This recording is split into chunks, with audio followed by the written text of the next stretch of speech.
Well, the winner is clearly not Bobby.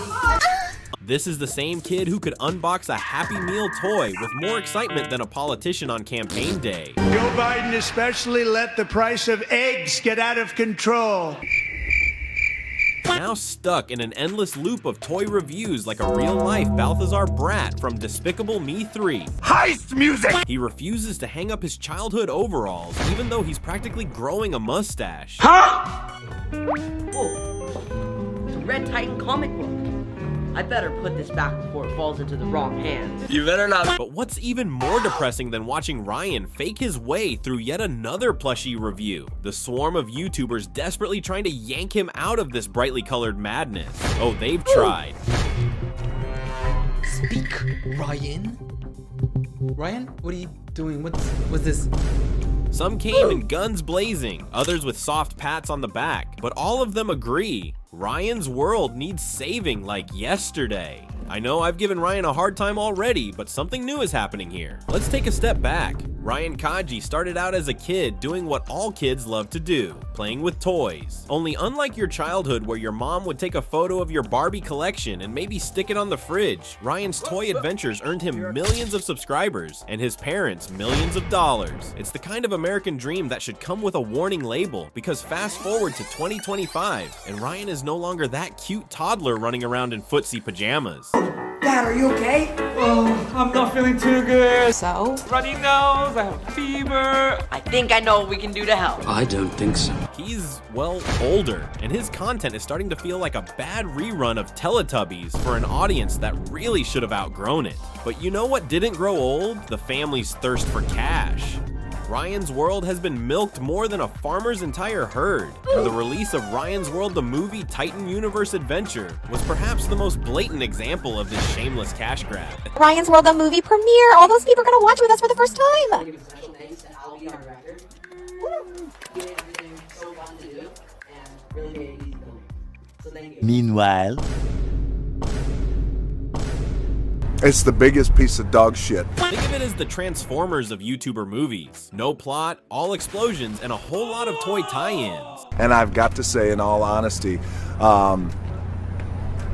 it's the biggest piece of This cinematic masterpiece, note the sarcasm, was nothing more than a glorified merchandise promo. The whole point? To remind you that Ryan still exists and that he's got new action figures to sell. But just like you can only squeeze so much juice out of an old orange, the movie, of course, bombed badly. Critics dubbed it a titanic failure, with reviews calling it everything from predictable to a desperate attempt to stay relevant. It seems even Ryan's audience had grown tired of the charade. Yet despite the constant stream of Titan Universe Adventure merch being shoved down our throats, Ryan's parents show no signs of slowing down. They moved from Houston to Hawaii under the flimsy excuse of better education for Ryan. But we all know what's really going on: surfboards, sunshine, and probably some tax advantages. Meanwhile, Ryan's still stuck reviewing toys in his makeshift island prison, and it's beginning to feel like a bad episode of Black Mirror. Except there's no end in sight. Lucky for us, some YouTubers have taken it upon themselves to call out this circus. Pizza. Okay. I haven't seen that one yet. Oh, Ducky, do you know where the pizza is? No, God! First up, let's give a quick nod to the YouTube king himself, Pewdiepie, who was the first to call Ryan's World out. Your own face! Oh my god, I think he came up with that sentence himself and no one else told him to say that. Now, Pewds isn't exactly known for mincing words, and when Ryan's World began eclipsing his subscriber count, the man wasn't exactly thrilled. Pewdiepie has this uncanny ability to spot BS from a mile away, and he knew something was off with a 5-year-old outpacing the YouTube giant. So naturally, he responded with a hilarious skit depicting the absurdity of Ryan's fame. Okay, baby Felix, can you do it again? With more energy, okay? Okay. Here's a Red Bull, okay? Imagine Pewdiepie, the internet's biggest superstar, distressed over a kid unboxing a toy, symbolizing how YouTube's become more about pushing kids to kill toys for views than anything else. You see? Mommy wants you to burn him.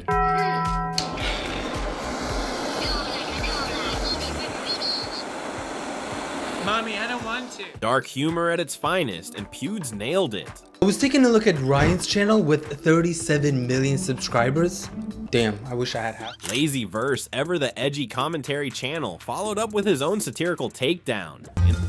Welcome back to Ryan Toy Reviews. On this episode, Vaping. In the video, he painted a picture of Ryan being forced to churn out 50 videos a day like a machine, just to fund the Kaji family's growing empire. Mom, can I go out and play with friends now? I just finished recording, I'm so tired. How many videos have you done so far? It's the 26th video for today. You silly goose. Sweetie, you know you have to record at least 50 videos a day. Lazyverse didn't hold back when he called out Ryan's flop era, pointing to the recycled thumbnails and clips of a younger Ryan being plastered across the channel, as if the Kajis thought no one would notice the kid was growing up. It was— I kind of think it's a little late when Ryan is currently in his flop era. Why didn't they do this movie when he was at his peak, but they're doing this at his lowest? Is this another... It was brutal, but let's be real. Brutal is what Lazyverse does best. Now, you'd think having Pewdiepie and Lazyverse on your case would be enough, but oh no, the internet's army of creators was just getting started. You know what that means? Oh my god, guys. A Kinder Surprise egg. I wonder what's inside. Oh, a Teenage Mutant Ninja Turtle. Yippee!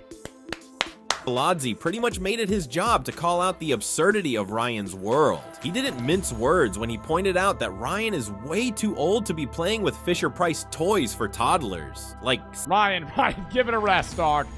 Ryan, give it a rest, bro. You ain't 5 anymore. Like, seriously, what are you doing, my guy? At this rate, Ryan might graduate high school while still reviewing toy trucks for kids who can't even spell truck. Joe's argument was simple. Ryan needs to grow up, and fast. He likened it to child stars who didn't adjust their content as they got older, and we all know how those stories usually end. Spoiler, not well. I'd say Hardcap he quits at 14. How old is he now? Y'all said like 12 or 13. Hardcap 14 he quits. There's no way. There's no way he, unless he changes his videos to be more like the Stoked twins, where it's like kid-friendly content, but they can still do like non-toy videos. Like, I could see him doing like stupid YouTube challenges. Joe went on to say that Ryan could still save himself, but it would require a major shift in his content. Think about it. What happens when a teenager tries to keep appealing to 6-year-olds? Built to be an actual YouTuber. Kid YouTubers are just kids. If you're 5 and you make YouTube videos, you don't need a personality. You're 5, right? You go, oh, a toy car, and you play with it, and that's it. But then you grow up, and now it's like, hey, Ryan, you have to be entertaining. Fuck does he know how to be a YouTuber, you know? He's also in that phase where, like, no one wants to watch you. You get a confused audience and a whole lot of cringe. Time to move on, Ryan, before the internet collectively cringes you into oblivion. Oh wait, too late. It already has. If you thought Joe was harsh, wait until you hear what the Beak had to say. Nowadays, the Ryan's World YouTube channel, it's one of the saddest things I think I've seen recently. This guy really took it to another level, using a comment to compare Ryan's life to a child version of The Truman Show. It's not hard to see why. Every aspect of Ryan's life seems meticulously planned and filmed, turning his entire existence into content for the masses. Thousands of people online have looked at Ryan's World and thought to themselves, oh man, just let the kid retire. Basically a child version of The Truman Show. It's like the kid can't even sneeze without a camera rolling, ready to turn his cold into an unboxing video. But here's the kicker. The Beak saw through the whole charade with the release of Ryan's World Titan Universe Adventure. According to him, the movie wasn't just a flop, it was a desperate attempt to keep the brand alive, a commercial vehicle pushing more toys than plot lines.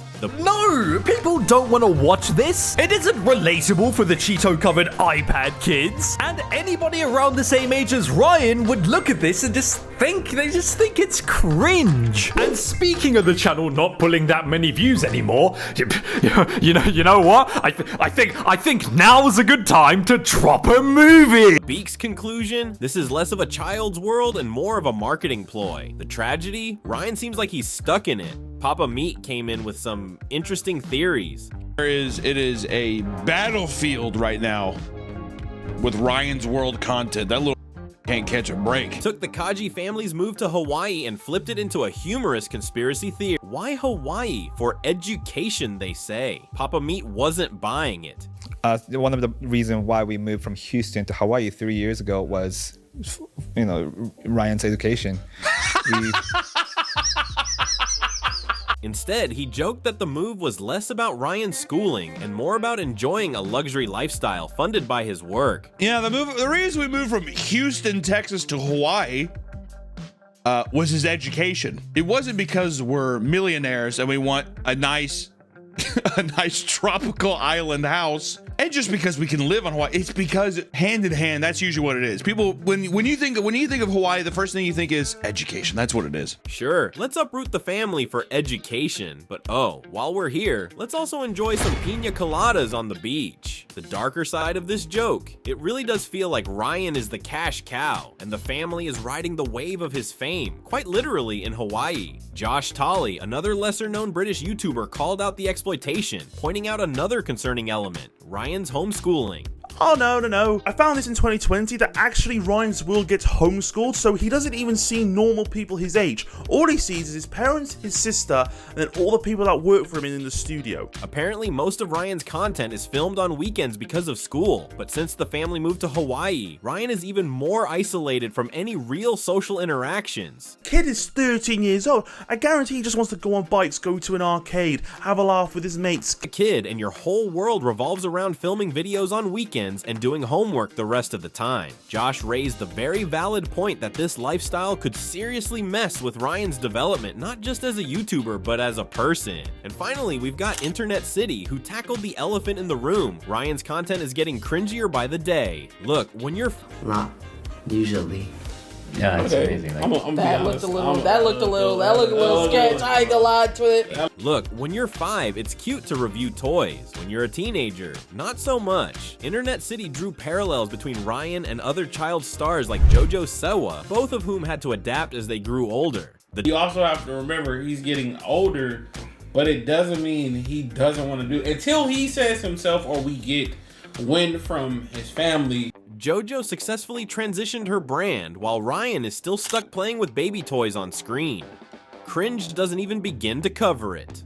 So where does that leave us? Ryan's world is still spinning, but the cracks have already taken its toll. The movie bombed, the cringe is growing, and even YouTube's biggest stars are throwing shade at this never-ending toy review. It's like we're watching a slow-motion train wreck that no one can stop. But Ryan isn't really to blame here. He's just the face of the machine. The real question is, who is pulling the strings, and why are they so desperate to keep this cringy ship afloat? Is it all about the money, or is there something darker lurking beneath the surface? I mean, Papa Meat was right. Take, for instance, the Kaji family's sudden move to Hawaii. They claim it's for Ryan's education, but come on, Hawaii? A place known more for vacations than elite education? If you really want to give your kid a great education, surely there are more practical places than a remote island paradise. Is this really about schooling, or is it about hiding in plain sight? Maybe they're just using Hawaii's fun in the sun aesthetic to keep Ryan's brand alive as his content grows stale. Was this move about more than just a change of scenery? Perhaps a ploy to repackage Ryan's life as some kind of tropical fantasy to keep his fans distracted? And speaking of distractions, what about Ryan's World Titan Universe Adventure? This movie was clearly a last-ditch effort to cash in on the kid's fame, but its timing is more than suspect. Right as Ryan's channel starts slipping, out pops a movie, stuffed with as many product placements as humanly possible. Was this a calculated effort by corporate backers to milk every last drop of Ryan's childhood, or just a poorly timed cash grab? Either way, it didn't work. The movie flopped, but it begs the question, what's next? Are we going to see more desperate attempts to keep Ryan relevant, or will the family finally cut their losses? And then there's the bigger picture. Ryan's World isn't just a YouTube channel, it's a full-blown empire. We've seen the toys, the branded cereals, the clothing lines, and now even the movie. But what if this empire was never really about Ryan at all? What if he's just a pawn in a much larger game?